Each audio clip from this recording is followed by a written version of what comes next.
Saudara, selanjutnya kami akan mengajak Anda untuk melihat pelaksanaan tahapan pilkada baik di Sumatera Utara maupun di Kalimantan Tengah. Kita menuju ke Sumatera Utara terlebih dahulu bersama reporter TVRI Keriawan Sembiring. Keri, bagaimana hasil pemeriksaan kesehatan bagi KPPS Nias Utara?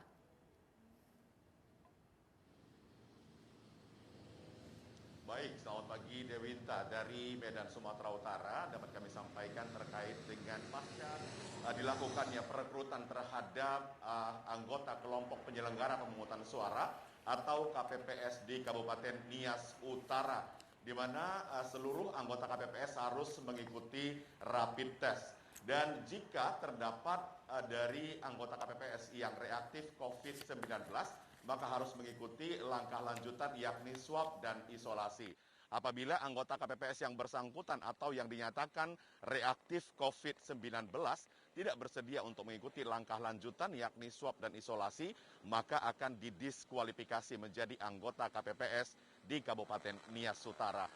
Sementara itu, Dewinta dan pemirsa dapat kami sampaikan meski sampai saat ini KPUD Nias Utara belum mendapatkan keterangan resmi dari tim gugus tugas percepatan penanganan COVID-19 dan Dinas Kesehatan Kabupaten Nias Utara terkait dengan berapa jumlah anggota KPPS yang dinyatakan reaktif COVID-19 dari 1.900 orang anggota KPPS yang menjalani rapid test. Namun informasi yang diperoleh oleh KPUD Nias Utara dari lokasi tempat dilakukannya rapid test yakni di Puskesmas Lahewa, di mana terdapat 20 orang anggota KPPS yang dinyatakan reaktif COVID-19.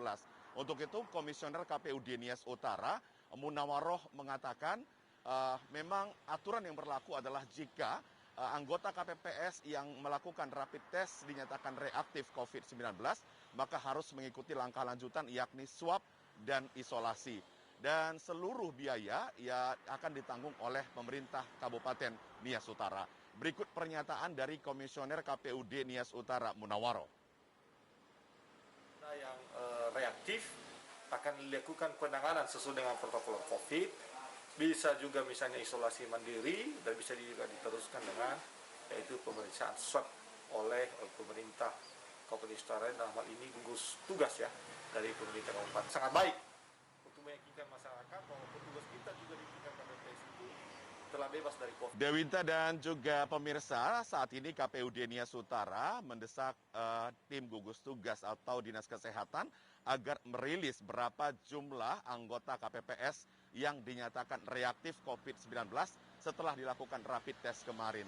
Dan KPUD Nias Utara kembali menegaskan bagi anggota KPPS yang reaktif COVID-19 namun tidak bersedia untuk mengikuti langkah lanjutan yakni swab dan isolasi, maka akan diberhentikan menjadi anggota KPPS. Demikian dulu yang dapat kami update dari Medan, Sumatera Utara. Kembali ke Jakarta bersama Dewinta.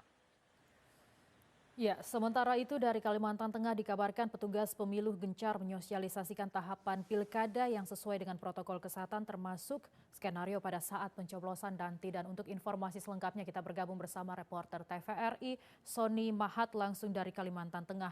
Sony, bagaimana mekanisme pencoblosan di tengah pandemi COVID-19, Sony?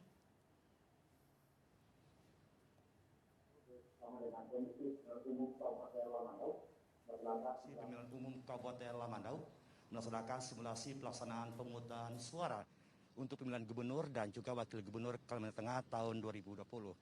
Dan saudara, simulasi pelaksanaan pemungutan suara untuk pemilihan gubernur dan juga wakil gubernur Kalimantan Tengah tahun 2020 ini dengan mengikuti protokol kesehatan COVID-19. Dan ini juga dilaksanakan di halaman Polres Lamandau. Dan saudara, kegiatan simulasi ini juga disaksikan langsung oleh Kapolres Lamandau AKBP Arif Budi Purnomo, Ketua KPU Lamandau Irwansa, serta anggota Bawaslu Lamandau.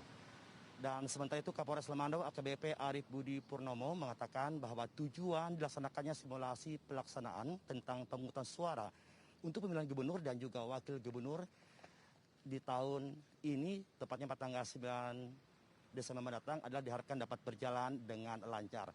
Arif juga berharap agar pengamanan di TPS pada saat pemungutan suara, terlebih pemungutan suara kali ini, juga dilaksanakan di tengah pandemi COVID-19. Dan tentunya ada protokol kesehatan pengamanan sehingga nantinya pemungutan suara ini dapat berjalan dengan lancar.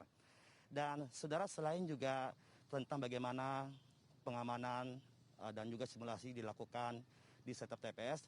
Dalam kegiatan simulasi ini juga dilakukan bagaimana upaya dari setiap TPS nantinya jika ada warga pemilih yang mendadak pingsan dan juga bagaimana mereka menghadapi masyarakat yang masuk dalam kategori disabilitas. Demikian informasi dari Kalimantan Tengah, kita kembali ke Jakarta. Baik, terima kasih rekan-rekan atas informasinya. Selamat kembali bertugas.